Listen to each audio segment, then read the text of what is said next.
పట్టుకొని ప్రభుత్వాన్ని ప్రశ్నించకండి. ఈ ఒక్క పథకం మిగిలింది. Right sir. మరో వార్త, నల్ల నేలపై ఎర్ర జెండా. శ్రేణి ఎన్నికల్లో ఏఐటియుసి ఘన విజయం సాధించింది సార్. సాధారణ ఎన్నికలకు ఏమాత్రం తీసిపోకుండా ఇక్కడ రాజకీయం జరిగింది. ఏఐటియుసికి ఐఎన్టీయూసీకి మధ్యలో జరిగింది. బీఆర్ఎస్ ఈ ఎన్నికలకు దూరంగా ఉంది. ఇక్కడ విషయం ఏంటంటే సార్, రీసెంట్గా వచ్చిన అసెంబ్లీ ఫలితాలకు కాస్త భిన్నంగా ఇక్కడ ఫలితాలు వచ్చాయి. కాంగ్రెస్ అనుబంధ సంస్థ ఐఎన్టీయూసీ గెలవలేదు, ఏఐటియుసి గెలిచింది. ఫలితం అని ఎలా అంటారు? ఒకటి ఈ రాజకీయ పర్యవసానం ఏంటి? అసలు ఒకటి బీఆర్ఎస్ పోటీకి దూరంగా ఉన్నది నిజం కాదు.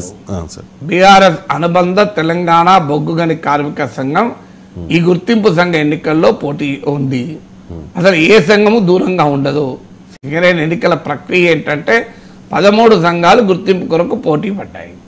అందువల్ల ఒక సంఘం దూరంగా ఉండడం అనేది ఉండదు. ఏంటి విషయం అంటే, వ్యూహాత్మకంగా ఐఎన్టీని ఓడించడానికి బొగ్గు గని కార్మిక సంఘం, బీఆర్ఎస్ అనుబంధ కార్మిక సంఘం ఏఐటీయూసీకి క్షేత్రస్థాయిలో మద్దతు ఇచ్చిందన్నదే వార్త తప్ప, దూరంగా ఉండడం, పోటీ నుంచి విరమించుకోవడం, నామినేషన్ విత్డ్రా చేసుకోవడం ఇలా ఉండదు ఎన్నికల్లో. అందువల్ల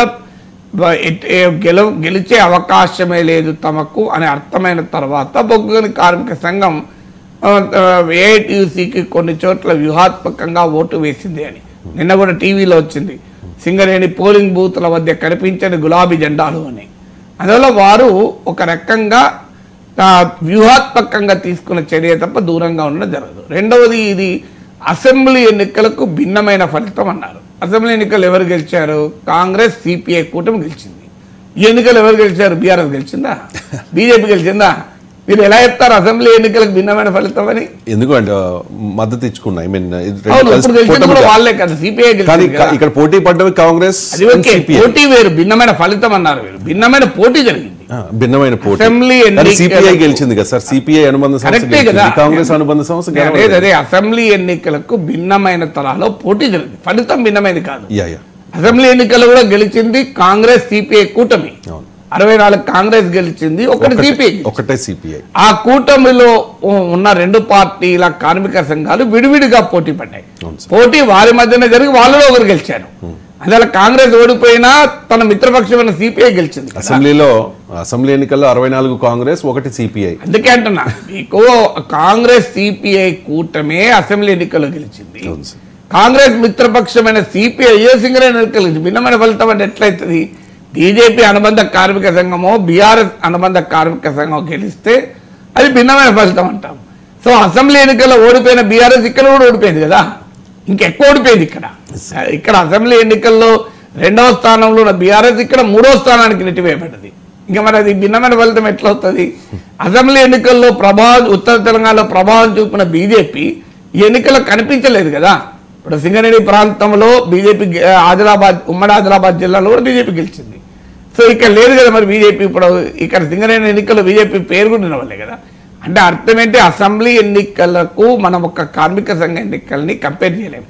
కార్మిక సంఘ ఎన్నికలు ఆ కార్మికులకు పనిచేసిన వారెవరు, ఆ కార్మికుల కొరకు నిలబడ్డ వారెవరు, ఇలాంటి అనేక అంశాల ఆధారంగా ఓటింగ్ జరుగుతుంది. అందువల్ల దానికి దీనికి మనం ముడిపెట్టలేము.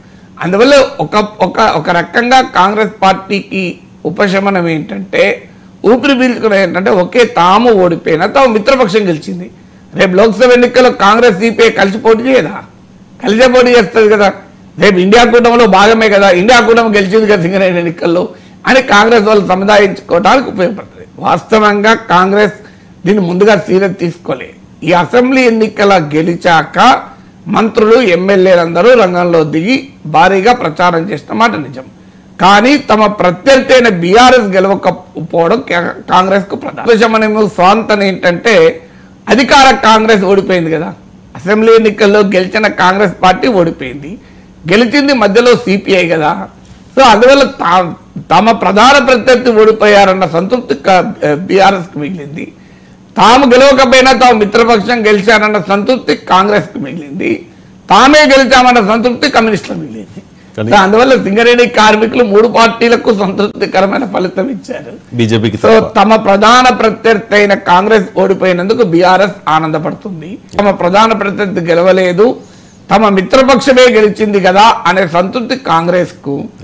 సో కమ్యూనిస్టులు లేనే లేరు, వామపక్షాలు ఎక్కడ అడ్రస్ లేదు అని విమర్శకులు అంటున్న సమయంలో నల్ల నేలపై ఎర్ర జెండా అని చెప్పి పత్రికల్లో పతాక శీర్షికలు వచ్చాయి.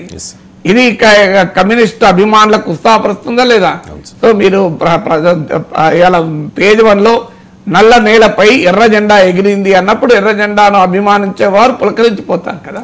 సో కమ్యూనిస్టులు ఎక్కడ అంటే ఇప్పటికీ ఎర్ర జెండా పట్ల ఆ సానుకూలత ఉన్నదని ఎన్నికలు రుజువు చేశాయి కదా. సో అందువల్ల ఆ రకంగా వారు ఆనందపడ్డారు.